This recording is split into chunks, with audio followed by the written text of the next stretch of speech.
Falar de relacionamento, falar de família, é uma das coisas que eu mais tenho feito nesses últimos tempos. E eu queria conversar com você hoje nessa visão de renovação. Eu queria que você abrisse a sua Bíblia em Eclesiastes capítulo 4, a partir do versículo de número 1.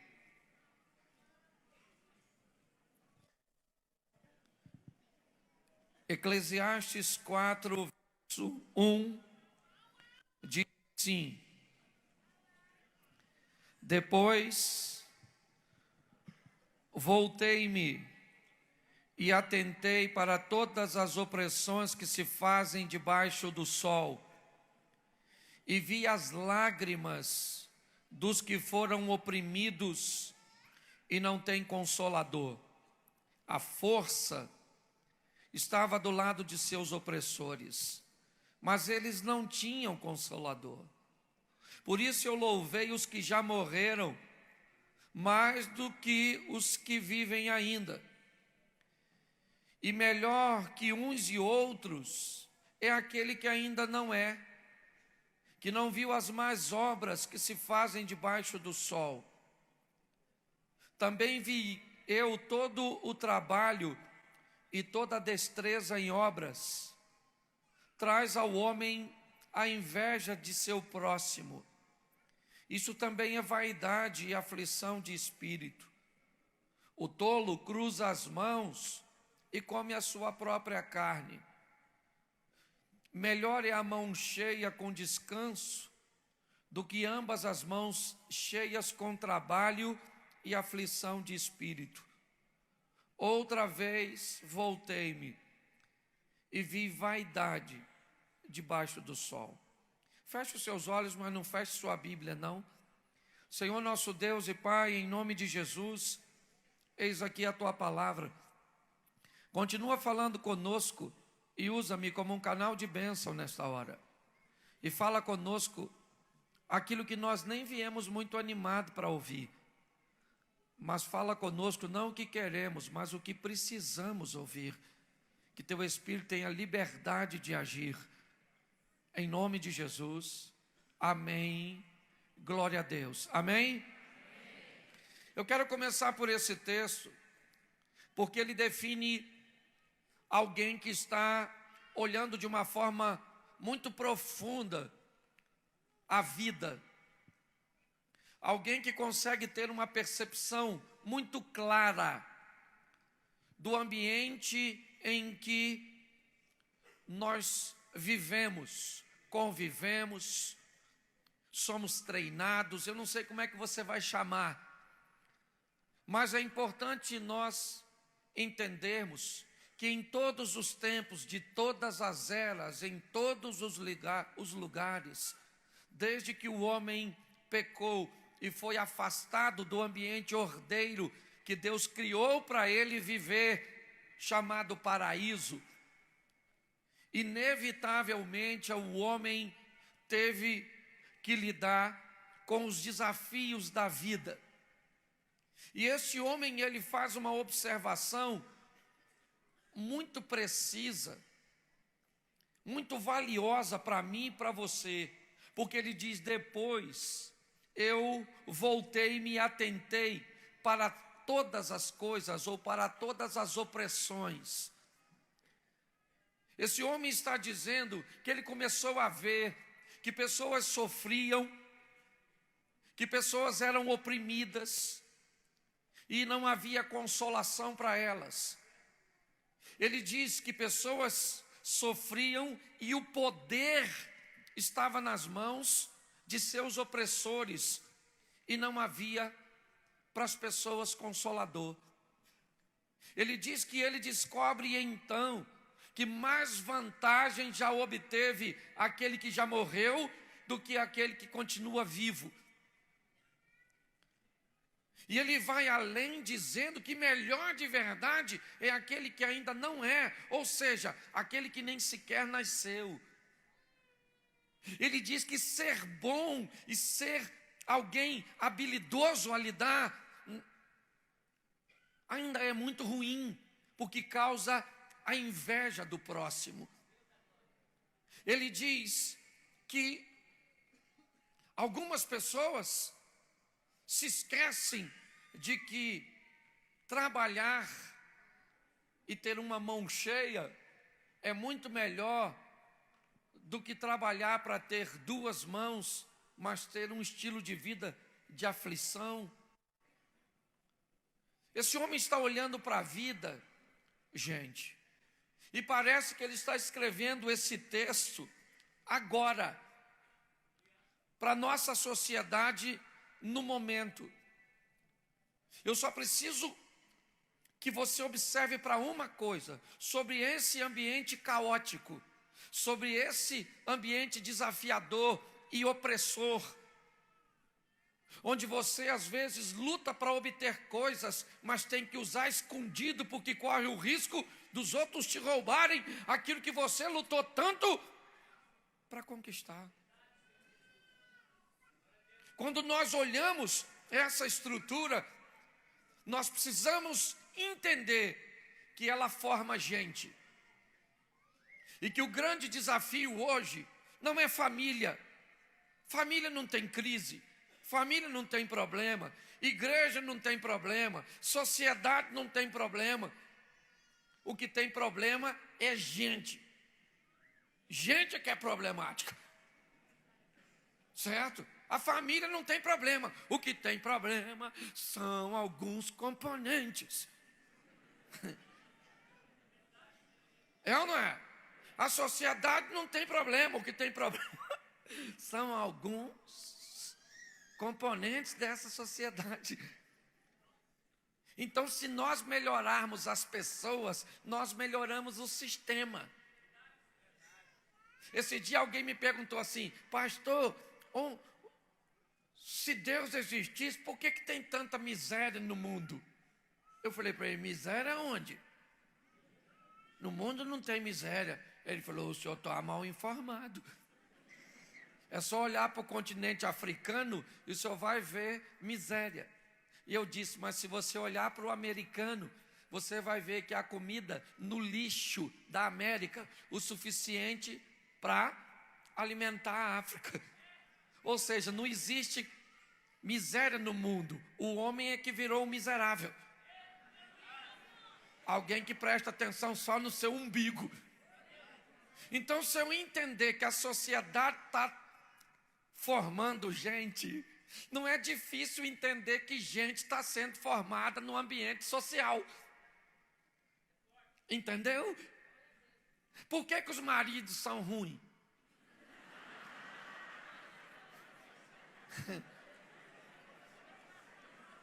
Não obedeço mesmo, não. É ou não é? Por que os maridos são ruins? Porque foram mal treinados para ser homem, para saber ser gentil e ser macho ao mesmo tempo. Sim. Agora, como eu quero ouvir as palmas masculinas, por que tem mulher ruim? Porque foram mal treinadas. A verdade é essa. Entendeu? A didática e pedagogia com a nova geração vem de nós. A verdade é essa. Então, quando nós olhamos para uma sociedade traumatizante, porque é assim que ela traumatiza. Por isso que o bebê luta para não sair.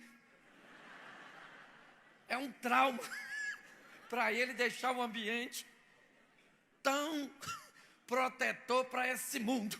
Por isso que o bichinho fica lá. Não sai, não sai.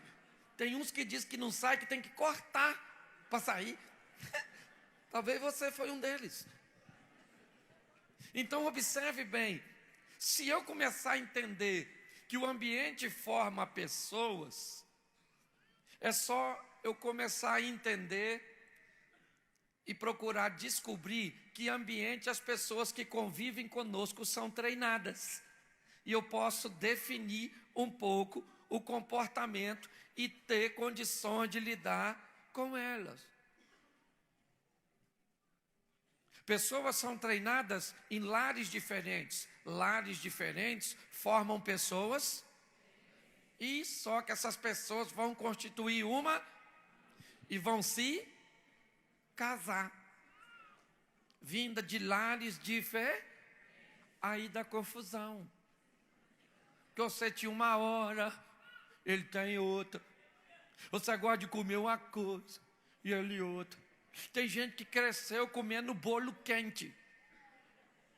Tem que estar pegando fogo. Saiu, comeu, se esfriar. Acabou a graça. Quem gosta de bolo assim, levanta a mão. Aí, tem gente que a boca não tolera essa quentura. Aí você pensa, os dois vão sair. O bolo acabou de sair do forno. E estão atrasados para sair. A turma do quente saiu. E o outro está. Vambora, seu moleque. Come isso, se eu comer, cozinha o meu interior. Quando eu começo a olhar que a sociedade forma pessoas e oferece a elas seus traumas, escute aqui, porque eu quero falar de trauma. Virtude não tem problema, você não precisa de ciência para lidar com virtude. É ou não é? O problema é o que as pessoas enfrentaram, os abusos. Porque está assim de gente aqui que foi abusada. Abusar de suas emoções, abusar de seu corpo. Às vezes a gente pensa que o abuso é só físico, mas não. Nós vamos olhar para pessoas que cresceram, segundo o moço aqui, num ambiente que já falaram assim: eu preferia já ter morrido. Não vou perguntar para você levantar a mão, porque fica feio. Mas só eu olhar para a cara de gente aqui, eu já vi. E já teve gente que pensou, morrer deve ser melhor. Por quê? Porque estava sofrendo bastante. Porque enfrentou grandes dificuldades. Então, hoje, os grandes problemas que eu encontro de relacionamento nos lares, e nós precisamos de uma renovação, transformai-vos pela renovação da isso. Para você mudar, você tem que renovar a sua. Nós estamos com a mente bem atrofiada. Aliás, em muitas ocasiões a gente pensa que pensa, mas nós só pensamos que os outros querem que nós pensamos. A gente usa o que um grupinho resolve. Por exemplo, um grupo em Milão, Nova York, decide qual vai ser a tendência da moda mundial. Então as blusas vão sair com abacaxi. Todo mundo quer um abacaxi. Mas quem falou que abacaxi é maneiro? Sei lá, mas está todo mundo usando abacaxi. Eu quero. E vamos trocar para o Flamingo. Aí todo mundo quer um flamenguinho na blusinha. Isso eu estou falando de mulher. Ainda que já tenha homem caminhando para essa situação. Ou seja, todo mundo usa o que um grupo decide que vai usar. Qual é a cor, qual é a tendência. Isso é a moda. Sim ou não? É assim que funciona. Por exemplo, se eu falasse com você assim, quer ver como é que é um pensamento pré-programado? Essa semana, gente, eu fui sacar 5 mil reais. Meio-dia no banco. Menino, o ladrão não me roubou? O que você pensa? Também sacar 5 mil reais assim, está pedindo para ser roubado. Ou seja, quem é que tem razão? O ladrão. Errado sou eu que trabalhei para ter o dinheiro, que botei no banco e que fui sacar. Se eu falasse para você, fui fazer uma caminhada com meu iPhone X. Estava lá com fone de ouvido, o ladrão pegou e me roubou. 11 horas da noite. O que você pensa? Também querendo andar com o telefone desse 11 horas da noite, esse horário é do ladrão.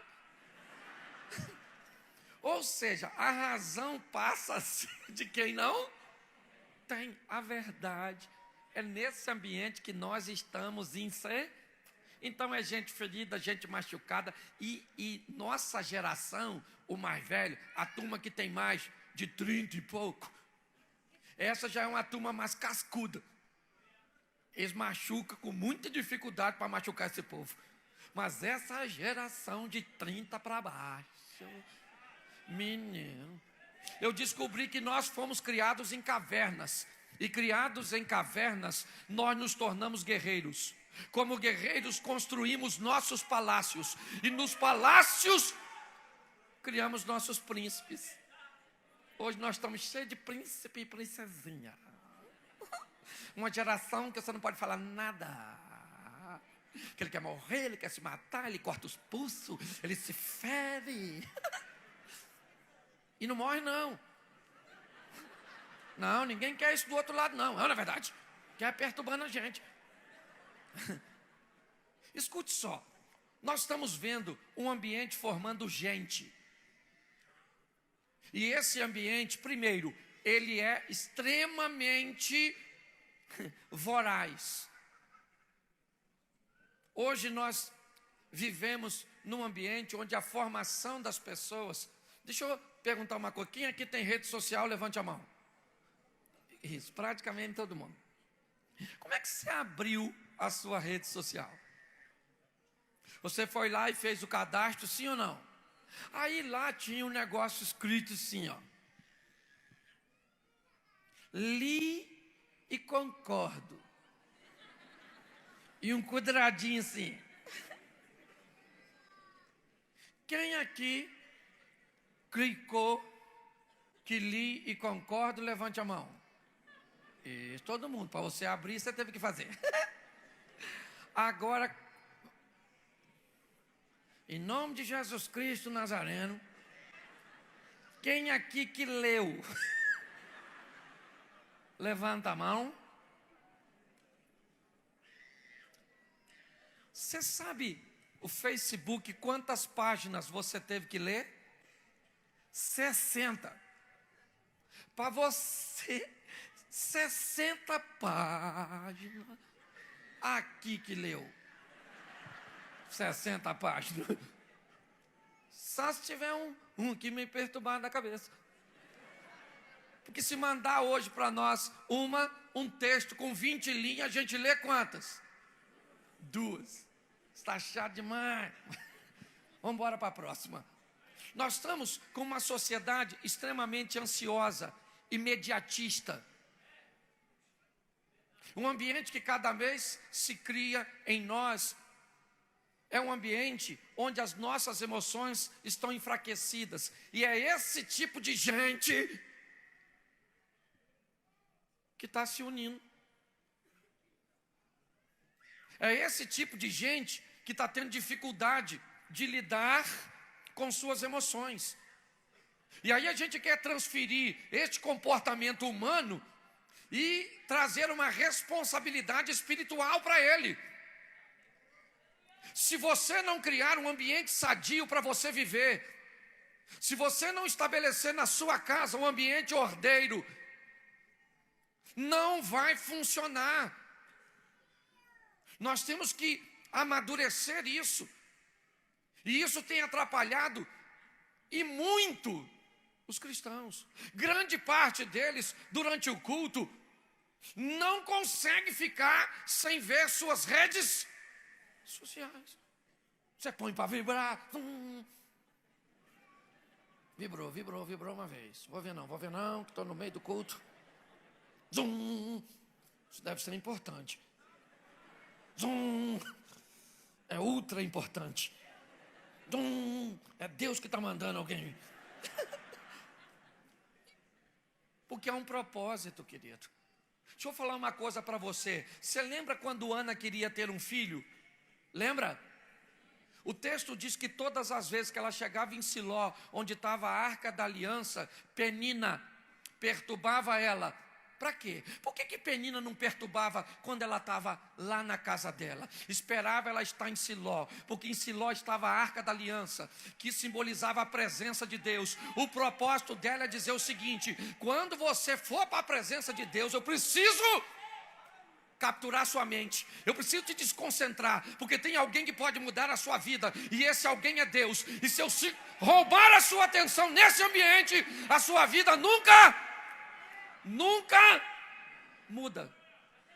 O dia que Penina foi para Siló, e Ana também foi, estava lá Eucana estava sempre lá, sim ou não?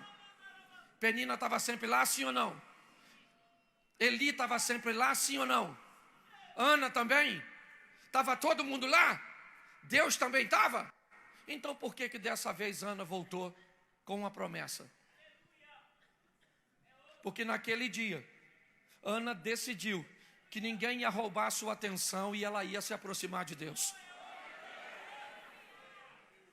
Hoje nós vemos muita dificuldade das pessoas estabelecerem um comportamento sério, sóbrio, que influencie outras pessoas. E pessoas utilizam muleta para se justificar de seu fracasso. É o cansaço que não me deixa, é a preocupação que não me deixa, é uma criança chorando que não me deixa, é o louvor que não estava bom que não me deixa, é a palavra que não foi boa que não me deixa, é o culto que acabou tarde demais que não me deixa. Pois é, todas essas coisas têm um propósito: atrair a sua mente. Nós olhamos para um ambiente e ele é realmente traumático. E esse ambiente traumático que esse homem está olhando, que chega à conclusão que não valeria a pena viver. Deixa eu falar uma coisa para você: não se vitimize, a vida é difícil para todo mundo. Quantos aqui foram criados sem pai? Levante a mão. Olha aí. Quantos aqui era daquela época que ia para o colégio e não tinha mochila para levar? Os cadernos levava num saco de arroz. Levanta a mão. Tem gente que não sabe nem que isso existiu. Quem aqui o que chute era o calçado para sair, para ir para a festa, para ir para o colégio, para ir para os enterros, para ir para tudo, para a igreja? Levanta a mão. Isso. Quem aqui o frango era um pedaço no domingo e para as crianças era das canelas para baixo? Porque eram os adultos que comiam as partes de cima. Quem é dessa época? Quem é da época que Yakult só podia tomar um porque fazia mal?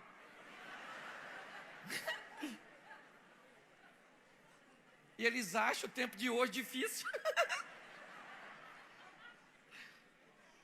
Quem aqui não tinha dinheiro para comprar doce e comeu farinha com açúcar? Levanta a mão. Estou falando que a vida é traumatizante? Sim. Quem aqui a situação era tão difícil que tomava aqui suco no prato com a colher para demorar a acabar? Levanta a mão. Aí, tá aí, prova viva. E tudo isso que eu estou falando, eu fiz. Pensa numa vida difícil. Mas a vida é difícil para todo mundo, querido. Mas Deus é bom para todo mundo. Deus tem poder para mudar a história de todos, amém? Então, todos nós tivemos nossas dores, sim ou não? Nossas perdas, sim ou não? Mas a diferença é feita em como as pessoas se relacionam com Deus da sua salvação. Então não vem reclamar com não tive pai, não tive mãe. Teve sim, porque você nasceu. Mas não me criou, mas alguém te criou, porque você não conseguiria sobreviver sozinho. Mas foi muito difícil. Vai falar com outro, que eu não estou com tempo para escutar reclamação de ninguém, não. A vida é dura, meu filho, e principalmente para quem é mole. Então a descrição está falando aqui, o camarada diz que a coisa era tão difícil que era melhor ter morrido, que era melhor não ter nascido, certo? Ele viu gente que era habilidoso e teve que conviver com a inveja de quem não era. Ele diz que viu gente que não conseguiu se saciar com uma mão cheia, mas com descanso. e caminhou para 2 mãos cheias com trabalho e com aflição. É isso.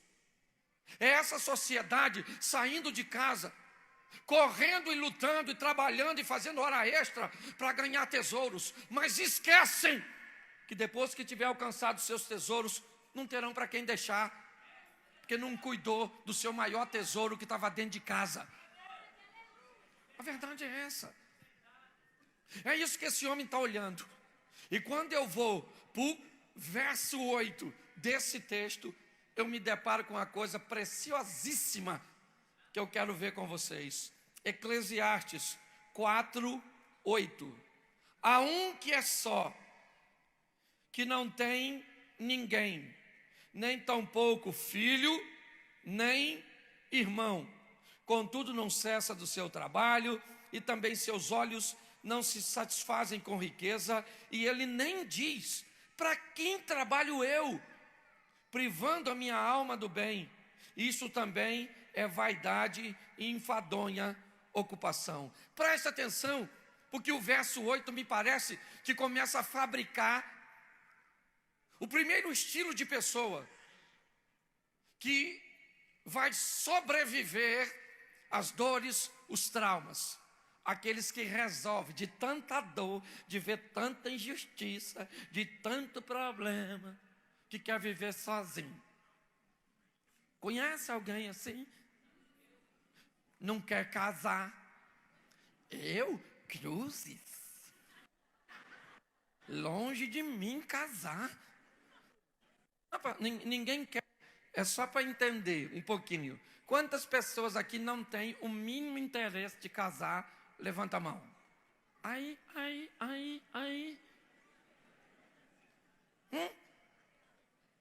Não quer ter filho, casou, mas diz: filho, essas crianças catarrenta, fica chorando, gasta dinheiro, é colégio, é fralda, é isso, é aquilo.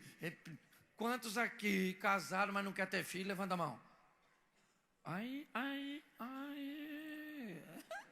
Tem de tudo nesse mundo. Porque os traumas e as experiências, elas muitas vezes são bem ruins. Gente que optaram por viver sozinha. E tem gente que é assim, vive com os outros, mas sozinha. Ele mora numa casa que tem um montão de gente, mas ele só pensa nele. É só as coisas dele, os horários dele. Não mexe em nada dele. Que se ele comprar alguma coisa e botar na geladeira, e você mexer, você tem que olhar. E você ainda não está empregado. Olhar para o queijo que ele comprou, mas ele contou as fatias. Você está rindo de você mesmo. Está assim de gente que optaram por serem só, sim ou não? Sim, eu conheço gente na igreja, acaba o culto, vai embora, irmão. Eu vou. Não gosto de ficar assim na porta de igreja. Isso é só confusão, fofoca. Prefiro andar sozinho. Ai, eremita. Vai para o inferno sozinho. Não, na verdade. Porque a proposta da igreja é corpo, é o furdunço.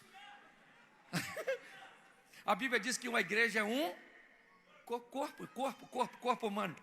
O corpo está tudo. Sim ou não? Você quer ver? O teu dedo tem alguma coisa a ver com o olho? Aparentemente não. Até entrar um espinho no dedo. Quem é que corre para lá desesperado?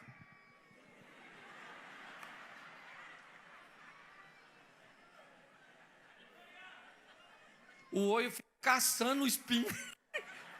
Porque um espinho aqui, sai água aqui. E você pensa que o dedo não é solidário? Deixa cair um cisco no olho e vê quem corre para lá. Não. Pega um ônibus lotado no horário do rush. Você já está 1h e pouco em pé, doido para sentar, as pernas estão... Seus olhos começam a monitorar para ver se há indício de alguém que vai levantar. E suas pernas começam a falar com o seu traseiro. Senta aí, bicho, que eu não estou aguentando mais, não. Já está doendo, já estou revezando aqui. E quando você senta, as pernas falam aleluia. Louvado seja Deus, sente. Isso é corpo. Você vai fazer uma viagem 5, 6 horas de carro, dirigindo, seu traseiro começa a formigar. Ele fala para as pernas, lembra aquele dia que nós estávamos no ônibus? Aquele dia eu sentei, levanta aí, poxa. Está tudo dormente aqui. Hoje, muitas pessoas optaram por viver sozinha. O dinheiro é só fala comigo, fala para ajudar. O dinheiro é só isso. Essa casa é isso. Eu faço o que eu vou onde eu. Isso aí é o discurso do sozinho. Ficou tão traumatizado que não quer casar, não quer ter filho, não quer fazer nada, não quer ter amigo, não quer nada, não conversa. Por quê? Porque ficou traumatizado. Nós temos um grupo assim, sim ou não? Sim ou não? Isso. Se afunda no trabalho. Sim. Por quê? Porque quer ficar sozinho. Então trabalha, ou então estuda. Ou então vai para a igreja. Onde pessoa vai demais e não tem tempo para equilibrar, pode ter certeza que é fuga. A irmã está no ciclo de oração, faz visita, faz isso, ora à tarde, ora à noite, vigília, vai para monte. Que hora que essa mulher é esposa? Que hora que você é mãe? Você é uma mulher de Deus. Se ela for de Deus, cuidava dos filhos, cuidava do marido, cuidava da casa. Era uma pessoa equilibrada. Quem é de Deus é equilibrado, não caminha para a extremidade. Então você vê gente, eu vou estudar, aí faz pós-graduação, mestrado, vai falar inglês, mandarim, em aquilo, morre estudando. Não dá nem tempo de ganhar dinheiro com tudo que aprendeu. Vai dar curso para o Satanás no inferno. Não. Vai fazer um Enem do inferno. Gente, nós precisamos de uma vida equilibrada. Uma vida que inspire outras pessoas a viver com o Deus que nós conhecemos, sim ou não? Você quer ver? Jesus atravessa o mar, Marcos capítulo 4, verso 35. No capítulo 5 de Marcos, ele chega na outra banda, na província, do lado leste do mar da Galileia, na província dos Gadarenos, e sai um cara endemoniado na direção de Jesus. Cara muito doido, pelado, atacava os outros, todo ferido. E veio correndo na direção de Jesus e falou: o que tenho eu contigo, filho do Altíssimo, para você vir me perturbar? Porque Jesus estava mandando um demônio sair dele. Ele falou assim: como é que é seu nome? O demônio falou: meu nome é Legião, porque nós somos um montão. Jesus falou: não quero saber a quantidade, sai desse camarada agora. Os demônios falaram: tinha uns porquinhos dando um rolezinho lá. Os demônios falaram: a gente pode entrar nesses porquinhos? Jesus falou: pode, nos porquinhos pode, é só sair dele. Os demônios entrou nos porquinhos, os porquinhos tudo suicidou dentro d'água. Chegou a turma que cuidava dos porquinhos, falou: cadê os porquinhos da gente que estava aqui? Tinha um montão de porquinho aqui. Alguém falou: o matador de porquinho ali, ele. Foram lá e falaram para Jesus: Jesus, o senhor matou nossos porquinhos? O senhor vai embora, pega esse barco e some para o outro lado. Quando Jesus está saindo, o cara que for endemoniado diz para ele: aí Jesus, deixa eu ir com o Senhor, deixa eu ir contigo. Jesus falou assim: já tem uma patota aqui difícil. Faz o seguinte, vá para a tua família, vá para a tua casa, vai para os teus e ensina eles sobre teologia sistemática, eclesiologia. Ensina eles sobre o Pentateuco. Jesus disse: vai para casa, para o pessoal que sabe quem você era. e mostra para ele quem você é agora, depois que eu entrei na sua vida. Deixa eu falar uma coisa para você, querido. O maior evangelismo e a maior renovação que podemos fazer é a da nossa vida. E as pessoas olhem para você e para mim e digam: caramba, é você mesmo? É eu depois de Cristo. Eu estava lá, Cristo passou e mudou a história da minha. Sabe qual é o problema? A gente falamos muito de Cristo, mas apresentamos pouco Ele na nossa vida. E o povo está farto de palavras. Você quer mudar essa geração? Mostra para ele quem é o Deus que toma conta, que guarda e que governa a nossa vida. Foi isso que Jesus falou: vai para a tua casa e para os... e mostra para eles, não é fala, é mostra. Você é um cara cheio de demônio, agora você está liberto. Você andava pelado, agora você está vestido. Você atacava os outros, agora você não ataca mais. E ele foi viver a vidinha dele. Pessoal, quem é aquele ali? O ex-perigoso, o peladão que morava no sepulcro. Mas menino, tá tão... O que aconteceu? Um tal de Jesus. Um tal de Jesus fez aquilo. 2 anos e meio depois dessa visita, Jesus volta ao território de Decápolis. E quando ele volta, tem 4.000 homens, sem falar mulher e criança, para escutar Jesus.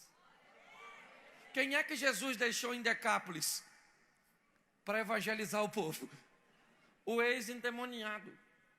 Às vezes nossa casa e o ambiente onde estamos não muda, porque a gente fala demais, mas vive de menos. Está na hora de botar e agir uma vida santa, uma vida poderosa em Deus, onde as pessoas olham e dizem: o que esse camarada tem aí? O que ele tem? Eu falei: eu tenho a Deus. Mas você era desse jeito? Pois é, querido, eu ia lá. E deixa eu falar uma coisa para você: está todo mundo olhando para tu. Por isso que crente não gosta de fofoqueiro. Mas fofoqueiro é importantíssimo para nós, porque eles tomam conta da nossa vida. Eles tomam conta da nossa vida. Porque a Bíblia diz que nós estamos rodeados por uma grande nuvem de testemunho. Tem que olhar mesmo. Você não anda com Jesus, então a sua vizinha que bate um tambor e mata uma penosa tem que olhar para tu. Porque Jesus, aquele que administra a sua vida, quer salvar a vida dela. Então ela tem que ficar de olho em tudo. Deixa eu ver essa criancinha aí. Usa uma roupinha mais compridinha e já acha que é santinha. Não é não. Ela usa uma roupinha mais compridinha porque ela quer, porque é uma coisa mais modesta. Mas não é só isso não. Ela tem um negócio diferente, um comportamento diferente, um linguajar diferente, valores diferentes, porque é a nossa vida. Esse dia eu estava atravessando a rua lá onde eu moro, e aí quando eu atravessei, o cara do outro lado falou assim: aí, Cláudio, tu mudou, hein? O cara estudou comigo no primário. Aí eu falei: mudei? Ele falou: mudou. Eu falei: por que você está falando isso? Ele falou: porque você estava atravessando a rua de lá para cá e uma mulher assim para lá, você nem olhou. E provavelmente eu não olhei porque eu não vi.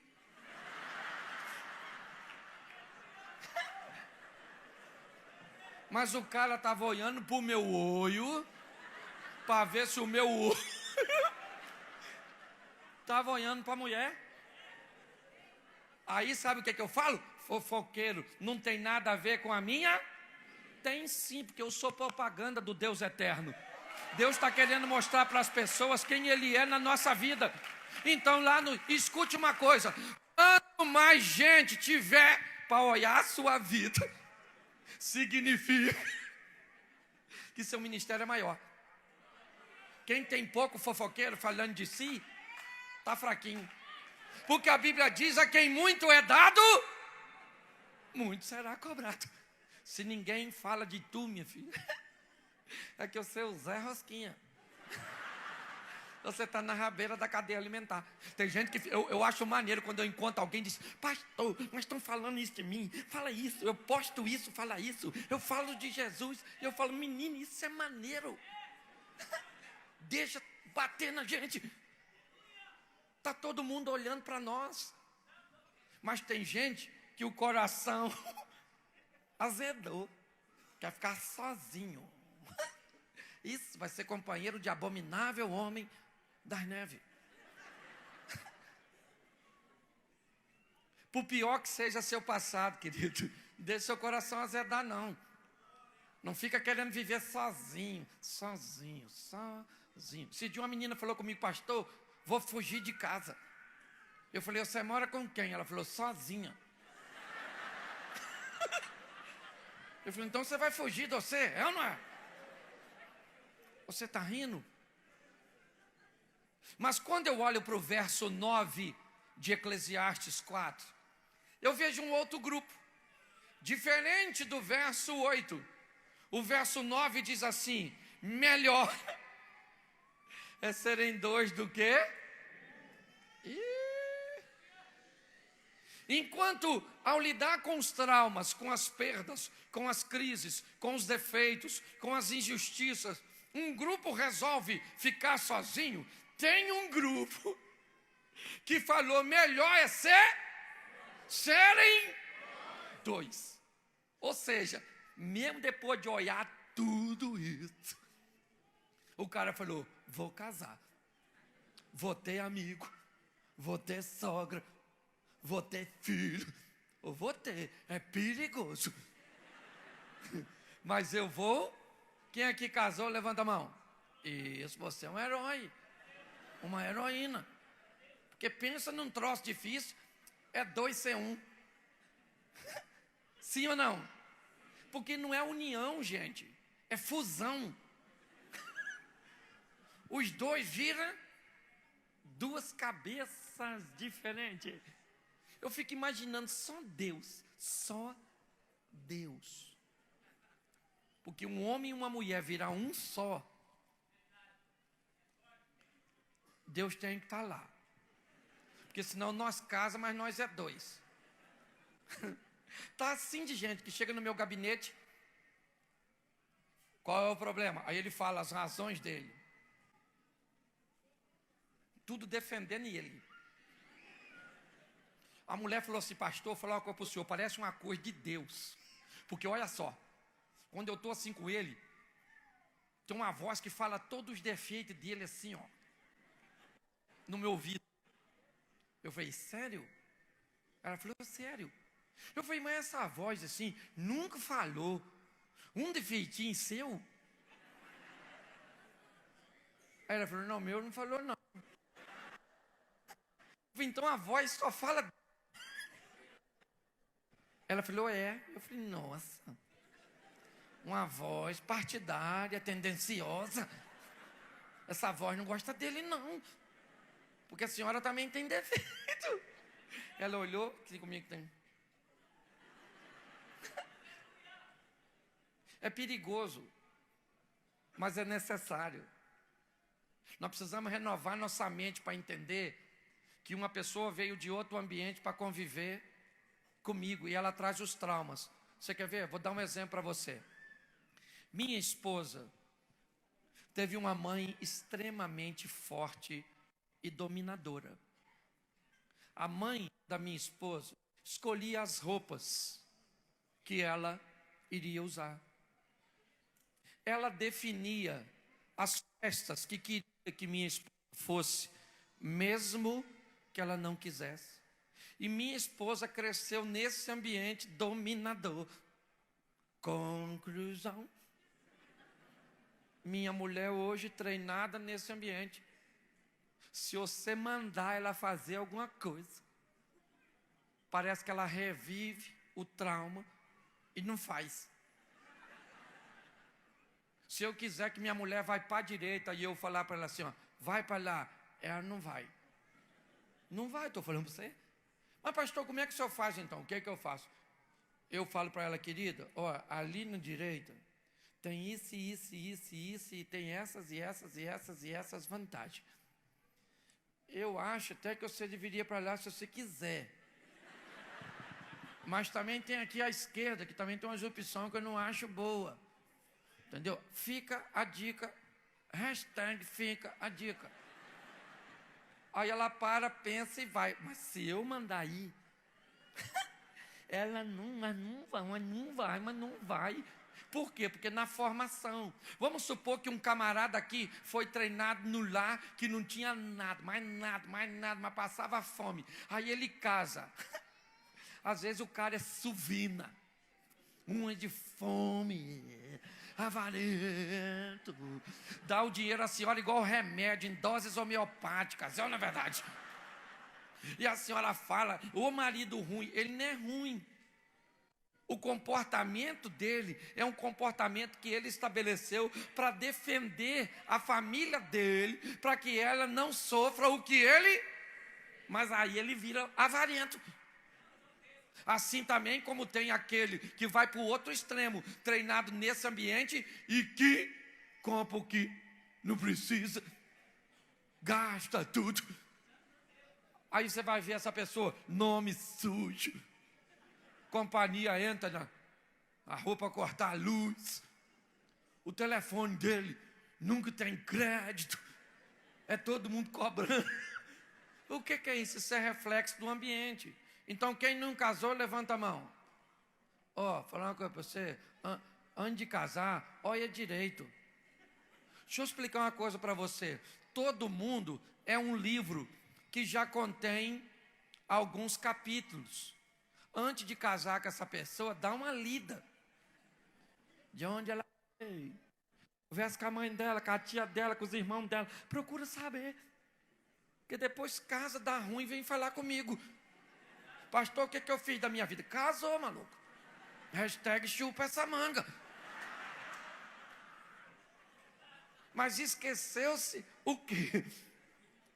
Que é um grande desafio dos virarem, sim ou não? Mas a gente corre esse risco. Se você quer aprender a lidar com gente, deixa eu te dar uma dica. Segundo a Bíblia, eu tenho que amar todo mundo, sim ou não? Sim ou não? Sim. Eu amo a todos, ok? Mas eu não preciso gostar de todo mundo. Eu tenho que amar, escuta, e ter maturidade para ouvir. Eu amo todo mundo. Quando pede uma oferta missionária para mandar para a África, e você contribui, você ama aquele povo que precisa conhecer a Cristo, sim ou não? Sim ou não? Você gosta deles? Não. Gostar tem a ver com gosto. Você nem conhece. Você sabe qual é o problema do relacionamento? É que tem gente que tenta gostar de gente que não é para gostar, é só para amar. Que isso, pastor? Sim. Tem parente meu que eu amo. Vai na minha casa. Entendeu?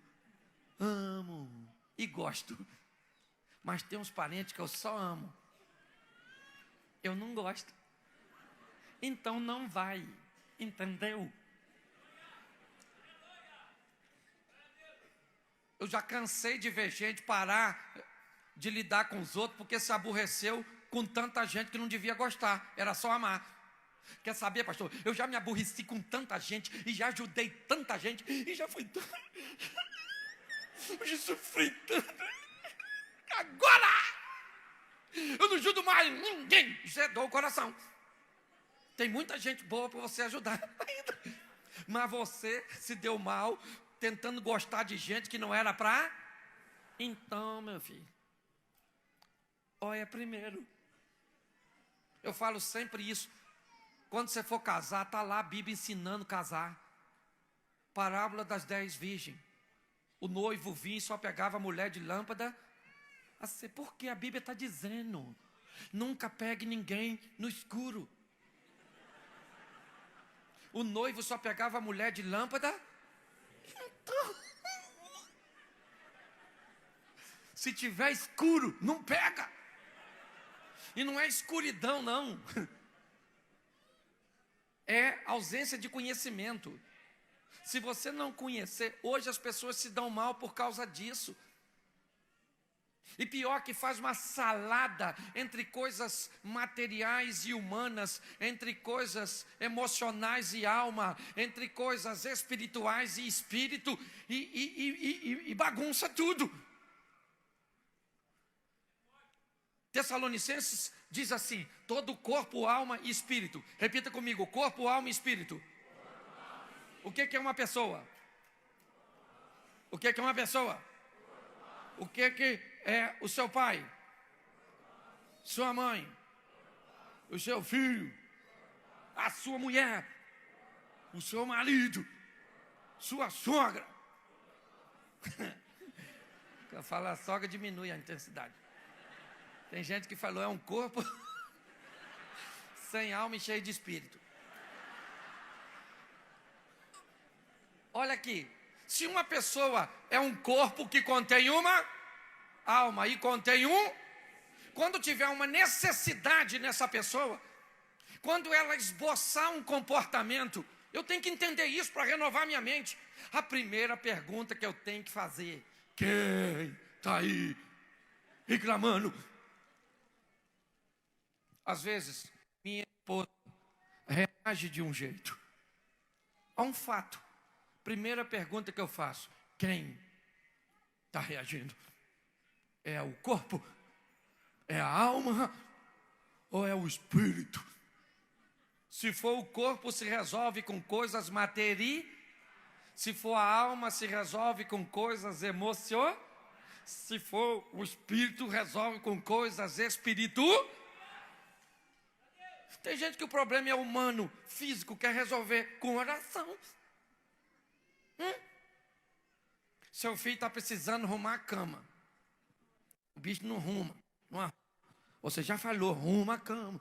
Não arruma. Vou orar para esse menino arrumar a cama. Senhor, dá força ao meu filho para arrumar a cama. Arruma a cama. Arruma a cama. Entendeu, querido? Não vai quebrar a mão, não. É a cama. Esse menino tem demônio, por isso que não arruma a cama. Isso tem preguiça, é o demônio dele, Ana. Ô, gente, hoje, o grande problema que temos com filhos é que não temos mais filho em casa. Nós temos hóspedes. Eles parecem que moram lá e pagam uma fortuna para morar. Uns folgados. Você pede para lavar uma louça, a menina parece: eu? Lavar uma louça? Vai comprar isso? Comprar isso, eu? Você vai fazer o quê?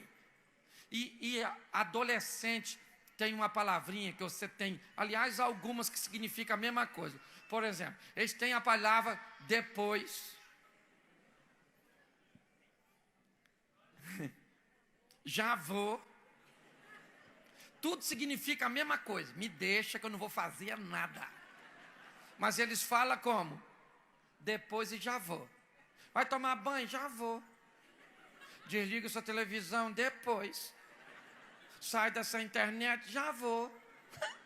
Depois. E é o quê? Nunca. Então você que é pai e mãe, por favor, use o mesmo vocabulário. Aprenda a falar a linguagem do adolescente. Posso sair? Depois. Me dá minha comida? Depois. Já vou. E quando você já vai deixar sair? Me dá um celular? Depois. Quando você demorar a dar, sabe o que ele vai falar? Você também nunca dá. E você fala, você nunca faz nada.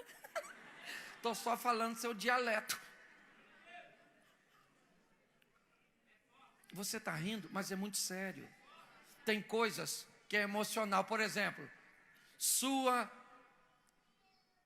marido está com problema espiritual. Vamos fazer uma viagem? Menino, demônio viaja também.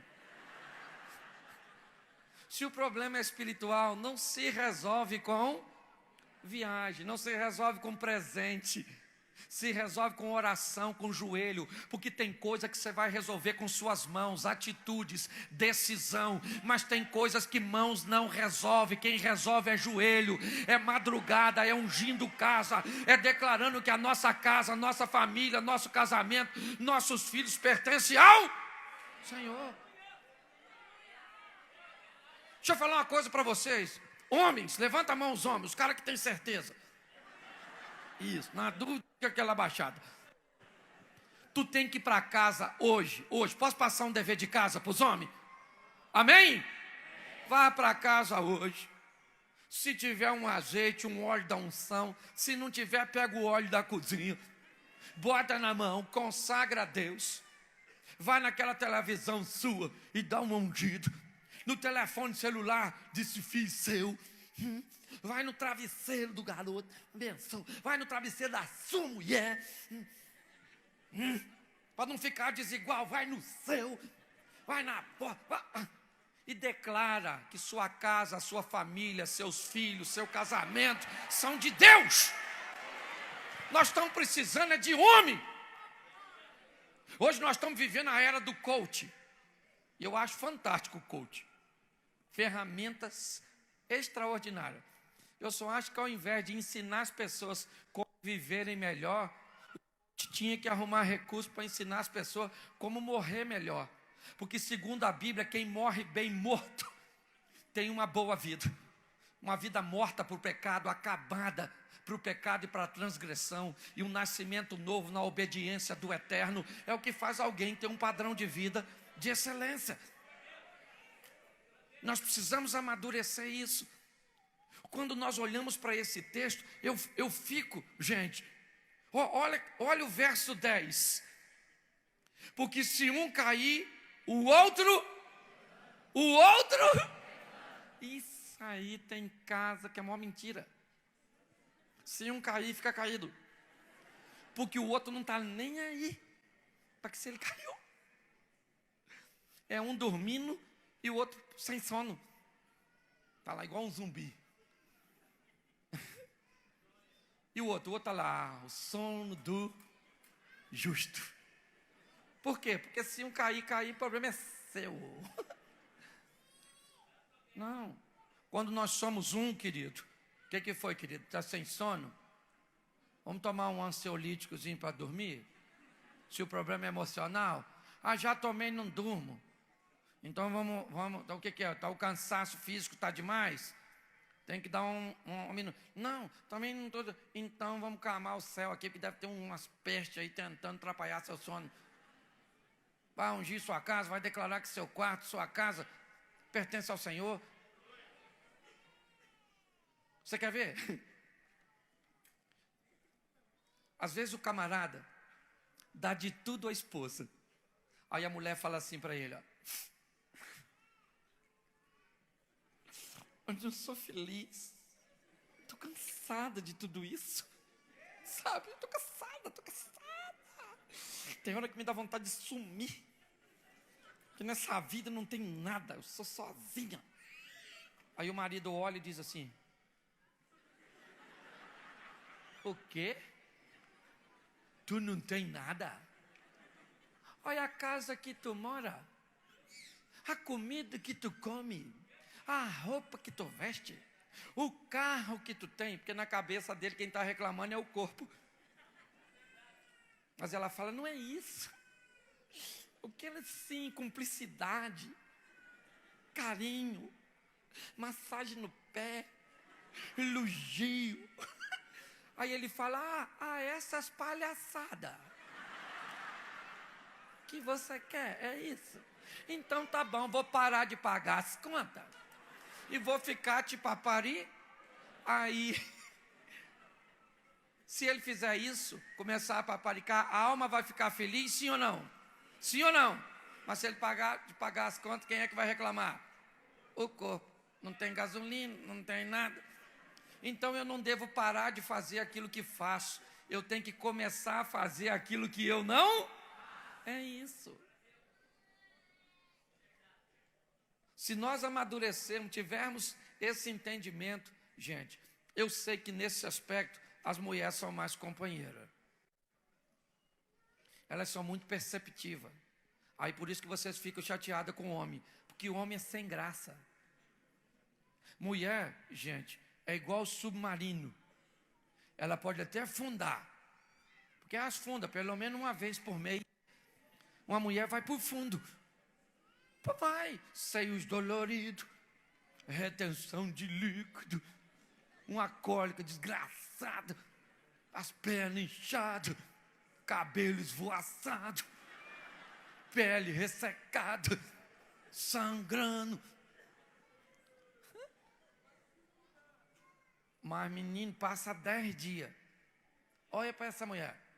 A bicha plumou. Cabelo vistoso. Os beijos luminosos. Aprumadinha. Sem retenção de líquido. Parou de sangrar. Homem é navio. Fundou.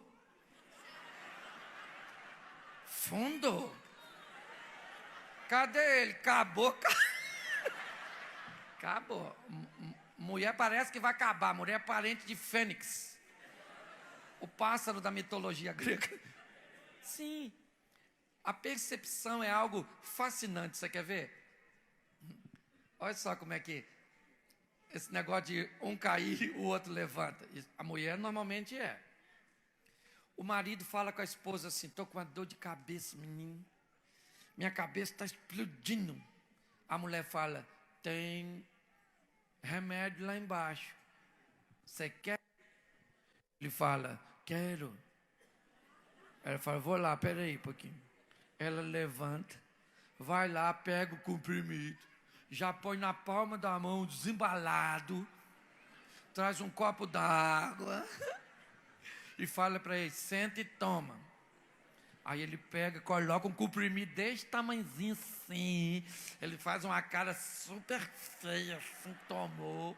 Toma só um pouquinho d'água, assim, parecendo que a água vai matar ele afogado. Aí ela fala: toma a água toda para hidratar. Aí ele põe a mão para trás, escora. Com a dor de ter tomado comprimido. Isso é homem.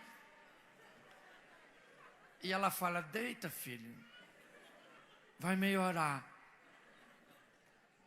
Se ela está com dor de cabeça e ela fala assim: amor, nossa, minha cabeça está explodindo, estou com uma dor de cabeça doida. Ó o marido: fica quietinha que passa, já já. É só você calar essa boca e ficar... Você está rindo de mim? Você está rindo de você mesmo. Ô, gente, deixa eu falar uma coisa para você. Você sabe qual é a maior dor de uma família? Não é se saber que sou sozinho. É achar que eu não sou. É viver num lar cheio de gente, mas não tem ninguém para viver comigo. É mais ou menos como muitos estão aqui. Quantos estão aqui sozinhos? Você não veio com nenhum amigo, nenhum companheiro, você está só, ninguém da sua família. Levante a mão. Aí. Essas pessoas que estão aqui, elas estão no meio de todo mundo. Quem olhar, parece que está com a pessoa do lado. Parece que é sua amiga. Mas não é porque você está perto de alguém que você está junto. Quantos já não viveram isso? Está perto de alguém e alguém falar para você: ele está contigo, você fala: comigo não, eu sei nem quem é. Sim, hoje na nossa família, sim. Seu pai está aí? Não. Mas aquele ali quem é? É o marido da minha mãe. Ei, mãe, não é seu pai? Não, como é que eu vou te explicar? Ele está aí, mas ele não tem atitude nenhuma de pai. Eu estou sozinho. Está assim, ó. Aliás, tem filho que só faz besteira para dizer para o pai: me veja. Sim. Está assim de gente que se sente solitária. Mulheres que se consideram viúvas de maridos vivos. Homens, viúvos de mulher viva. Filhos órfãos. Pais que parece que perderam seus filhos. Crescem, são bem-sucedidos, construíram a sua história. Esquece da vovó, do vovô, da mamãe, que foi quem criou. Pessoas extremamente solitárias. Esses são desafios, mas o texto diz que mesmo assim, tem gente que acredita e que consegue ser companheiro. Hoje, gente, quem já ouviu o texto bíblico muito usado na maioria das igrejas? O povo peca porque lhe falta. Gente, esse é um texto bem ultrapassado. É um texto bem coloquial para a época. Mas eu descobri uma coisa. O povo de hoje peca porque lhe falta vontade de ser santo. Ninguém aqui está pecando porque não sabe, não. As pessoas pecam porque perderam o temor de Deus. Nós precisamos de uma renovação que volte o nosso coração para a cruz. Que nós venhamos ter um entendimento que a Bíblia diz: sede santo porque Deus é santo. Porque sem santificação ninguém verá a Deus. E esse ninguém inclui eu e você. Hoje, eu vim conversando com o Jabes. Cadê o Jabes? Está ali. Vim falando com o Jabes.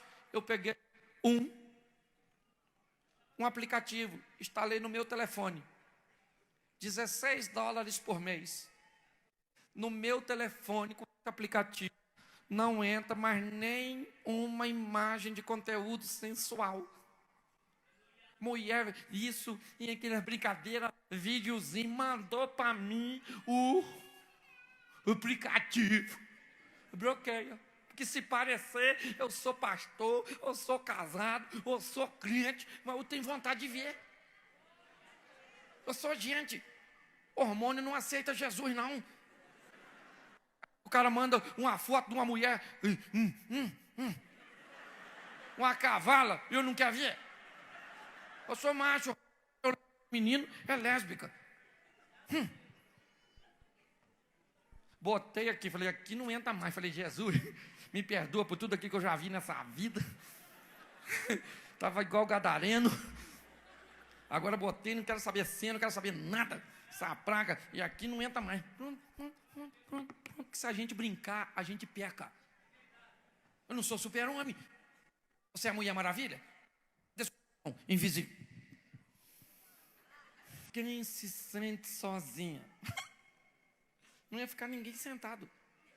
É todo mundo em pé, porque está todo mundo rodeado de gente. Não se preocupa com ninguém. É ou não é verdade, queridos? Salvo algumas pequenas exceções. E o troço está tão difícil que quando tem alguém que se preocupa, é chato. Seu pai quer saber que hora você vai, que hora você volta, onde você está. Nossa, controlador. Não, eu te amo. Hoje, se importar com as pessoas, é ou não é? Nossa, o marido fala para a mulher 3 vezes, eu te amo. Nossa, que chato ficar falando te amo, te amo, te amo. Então fala, sua praga, sua peste, te amo.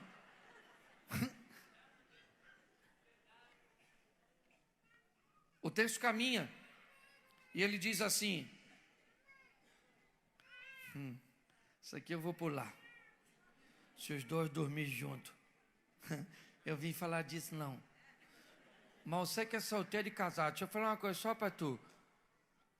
Fala assim comigo, sexo antes do casamento é pecado.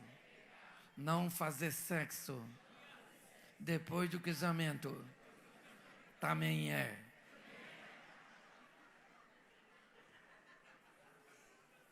Porque antes de nós casar, nós não ficava doidinho para fazer? E por que casou e não faz? Não vou falar disso não, que isso é outra história. Para mim vir aqui só falar para casal. Mas eu não quero falar apenas dessa questão do corpo no que diz respeito à sexualidade. Mas é realmente esse calor humano que anda faltando na maioria das famílias, porque a cultura atual nos roubou. Quem aqui é da época que na Páscoa todo mundo ia para a casa de um só para comer? Pois é. As festas que promovem a união familiar, Dia dos Pais, Dia das Mães, Páscoa, Natal, são festas que hoje praticamente já estão extintas. A Dia dos Pais, né? A questão da igualdade aí já diz que agora é dia do cuidador. Chega o Natal, é cada um com a sua agenda. Ou seja, o calor humano, sabe, essa proximidade, essa coisa gostosa que nós tínhamos anteriormente, hoje praticamente se extinguiu. E quando alguém tenta equilibrar, ainda encontra problema com algumas.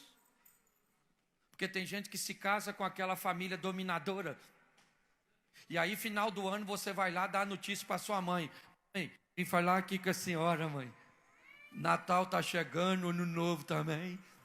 Então, olha só. Natal eu vou passar aqui com a senhora. Ano Novo eu vou para a casa da minha sogra. Aí a mãe fala: traz um copo d'água aí, gente. A ingratidão está aqui. Ah, meu Deus, eu estou achando que esse é o último Natal, o último Ano Novo da minha vida. Não vai não, meu filho, fica aqui perto de mim.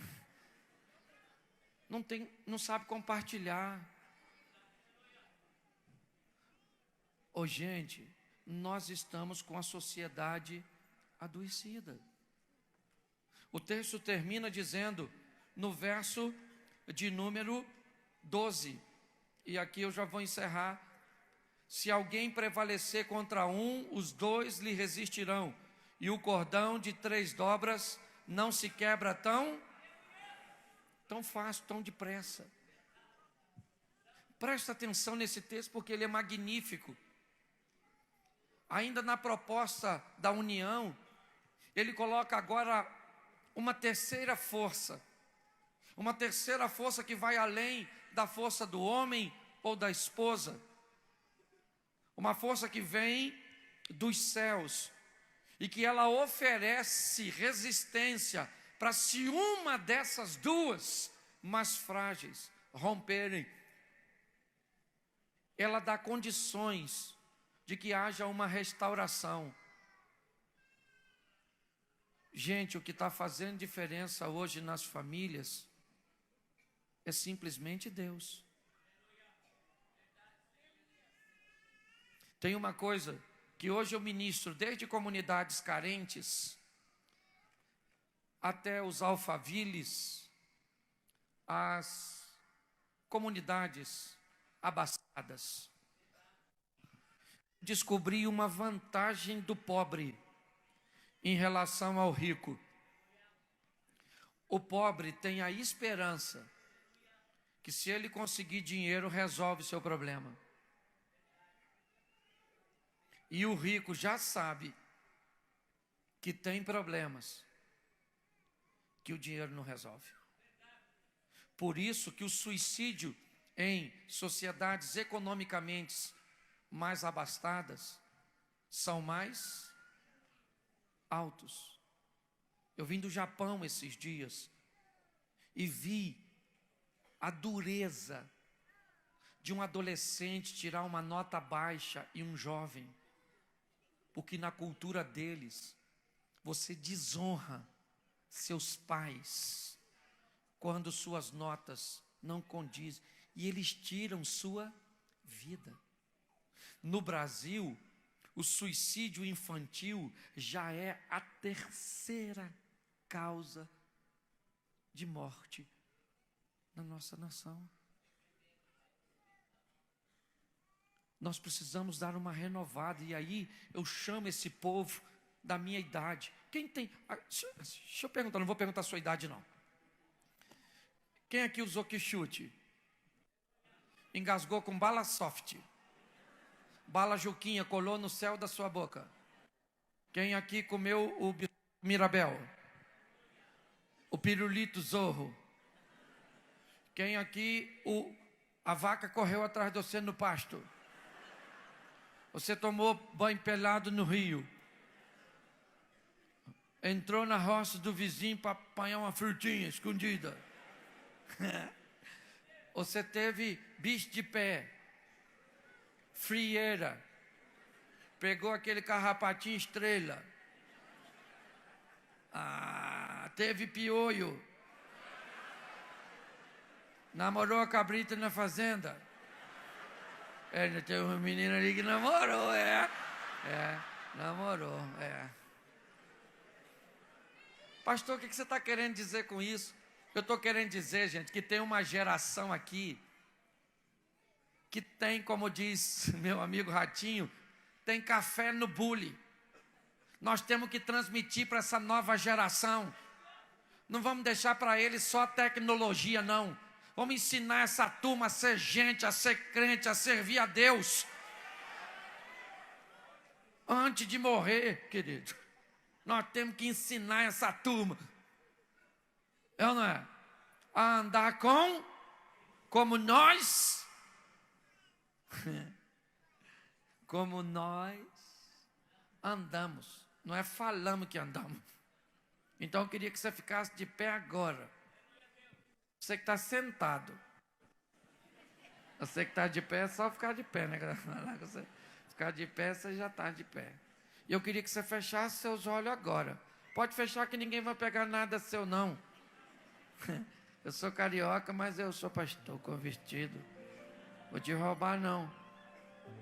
Isso, faz um barulho sagrado e santo. Feche seus olhos. Você que está embaixo, nas dependências, no telão.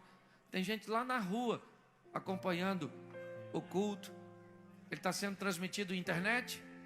Ok, você que está aí na sua casa, no seu smartphone, assistindo, você também faz parte deste culto. Feche seus olhos agora, porque o culto está acabando.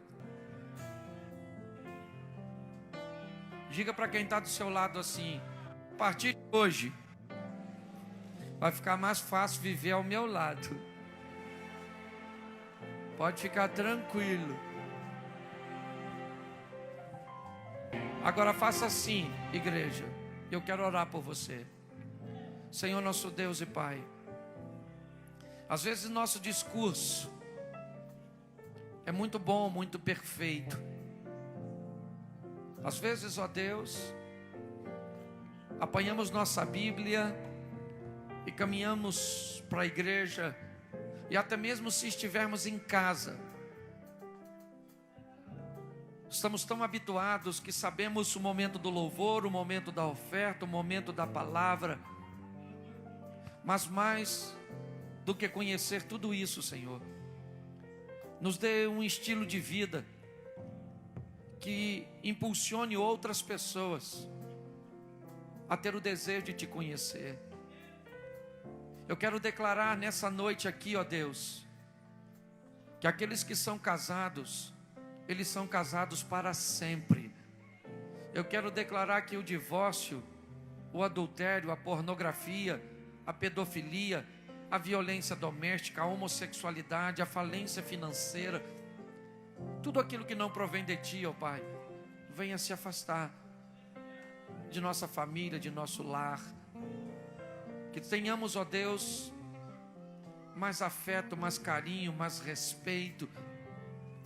Que apesar de todos os traumas que recebemos, de nossas perdas desde a nossa infância, apesar de tudo aquilo que assistimos, ouvimos e vemos, em nome de Jesus, ó Deus, nós queremos o Teu propósito de nos reunirmos em família, de acreditarmos, ó Deus, que apesar de tanta diferença, nós podemos ser um. De acreditarmos, ó Deus, que somos capazes de levantar os caídos, de esquentar aqueles, ou de aquecer aqueles que estão frios. Somos capazes, ó Deus, de trabalharmos juntos para alcançarmos o mesmo propósito.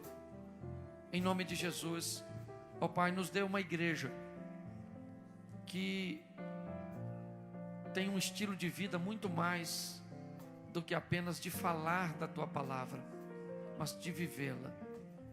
Eu te agradeço pela oportunidade que o Senhor me concede de estar aqui nessa noite, fazer parte desse projeto de renovação.